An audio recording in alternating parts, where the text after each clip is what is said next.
Oh, my goodness. Father Lonigan. Oh. I'm so sorry. I didn't see you there. Oh, I know the feeling. It's me. It's Whitney. Yes, I recognize your voice, Whitney. How are you doing? I'm scared, honestly. Teresa's having problems. Yes, her mother phoned me. Any news on her or the babies? No, my mother's in there with them right now. You know, why don't I take you to go see Pilar, okay? First, I'd like to hear how you're doing. Me? Oh, I'm fine. I've been praying for you and your baby.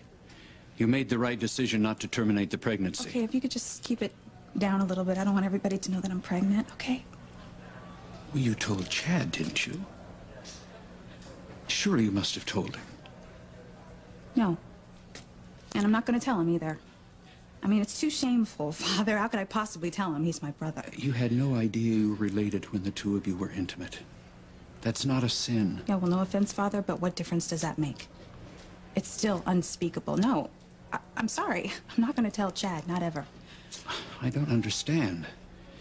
If you're going to carry this baby to term, you'll soon be showing. People will know that Chad's the father. Yeah, well, not if they think someone else is. How is that possible? I found someone to be my baby's father. Fox Crane. He's in love with me, and he's a good friend, and I think he's going to be a wonderful father to my baby. But he doesn't know the truth. No, he doesn't, and I'm not going to tell him. Look, Father, don't try to talk me out of this, okay? Because I've already thought this whole thing through. I mean, the most important thing in this whole thing is my baby, and that it has two normal parents, me and Fox. Everyone will believe it, including my child. Whitney, you're talking about a major deception. But what other choice do I have, Father? I mean, the way I see it, the most important person in this whole thing is my baby. And I have to protect him or her no matter what, and this is how I've chosen to do it. If you go through with this scheme, you will be denying Chad his paternal rights and lying to Fox at the same time. You said he loves you. Surely you think more highly of him than to use him in this manner. Well, you know what? It's too late to change my mind. My plan is, already set in motion. Father, I'd like to have your blessing. I wish I could give it to you, Whitney, but I cannot in good conscience. You are letting one innocent mistake snowball into many more intentional ones. So what other choice do I have? Between lying and telling the truth? You always have a choice, my child. You know that.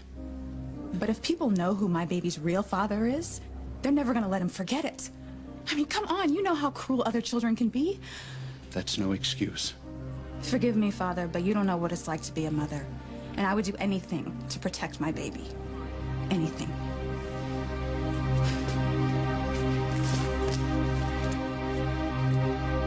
Now then, where were we, my dear? I was just about to get more comfortable. Ah, the evening is looking up. And Catherine should be getting rearrested right about now.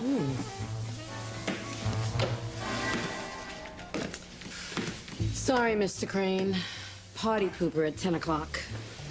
Well, well, well. Look who's here. Oh, I'm sorry. You can't actually look at anything, can you, Father? Good evening, Alistair. If you came to give me last rites, I'm sorry to disappoint you, but I have every intention of surviving my gunshot wound and getting out of the hospital as soon as possible. So do us both a favor. Take your well-worn Bible and your cloudy eyes and go send someone else off to the Great White Way. I didn't come here to send you anywhere, Alistair. I heard you were injured. I came to see how you are. You've got to be kidding. Not at all. How are you feeling? Well, I've been better. But as I said, I'll live to see another day. Now tell me the real reason why you're here. Certainly not to wish me well, not after what I've done to you. Even after that, Alistair. No, no. No one is that forgiving, not even a priest. You'd understand if you'd ever given your life over to God. Fat chance. My life is my own, no one else's. You must be feeling better, Alistair. You've got your old spirit, or should I say lack of it, in spite of coming so close to losing your life. I'm always energized by thoughts of revenge, Father. Does that shock you? Nothing shocks an old man of the cloth, Alistair. I'm just sorry you still thrive on causing pain. One would think that as you aged, you would be more concerned with your soul. I don't believe in that bunk. Nothing matters but the here and now. The hell with the hereafter. I will pray for you, Alistair. You're going to need all the prayers you can get. Get a life, Father. You may have taken my sight, Alistair, but you cannot touch what is truly important. The love I feel for all humanity, including you. I will spend the rest of my life praying for the souls of those who are most lost, and I don't give up on anyone. Even you could have a spiritual awakening before it's too late.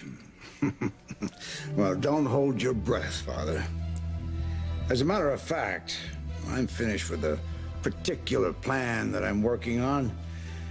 My tiny, withered little soul won't be worth saving.